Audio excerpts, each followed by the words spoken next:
લગભગ 3 મહિના પહેલા અમે આપની સાથે રાજકોટમાં સેમિનાર હતો, એમાંથી આપની સાથે જોડાણા.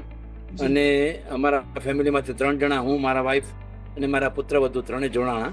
જી. અને એકદમ વ્યવસ્થિત ફોલોઅપ કરીએ છીએ અને સારું લાગે છે.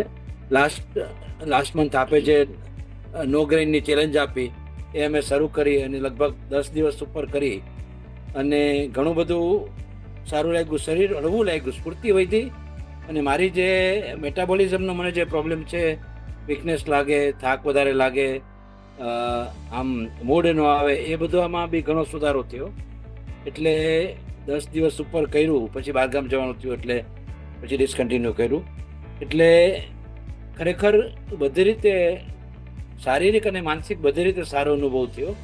અને આ ડૉક્ટર સાહેબ, આપ જે દવા વગર તંદુરસ્ત રહેવાનું જે અભિયાન ચલાવી રહ્યા છો એમાં ખરેખર, અને અમે જોડાણા તો અમારા આખા પરિવારની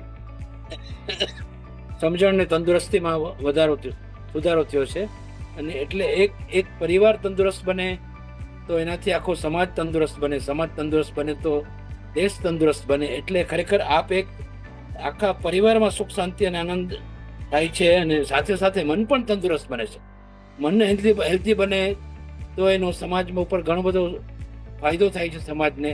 એટલે ખરેખર આપના અભિયાનથી સમાજ, પરિવાર તંદુરસ્ત બને છે, સમાજ તંદુરસ્ત બને છે, અને સમાજ બને તો દેશ તંદુરસ્ત બને છે. એટલે ખરેખર આપ એક દેશને માટે એક સારું અભિયાન બનાવી રહ્યા છો. અને ડૉક્ટર ગુજર સાહેબ, આપ asset, you are the asset to the nation. આપ દેશની બહુ મોંઘેરી મૂડી છો.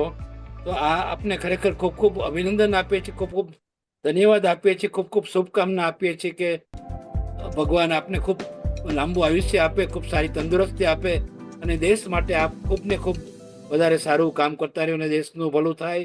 આખો દેશનું શરીર અને મન તંદુરસ્ત બને. ખાલી શરીર નહીં, શરીરની સાથે સાથે મન તંદુરસ્ત બને છે.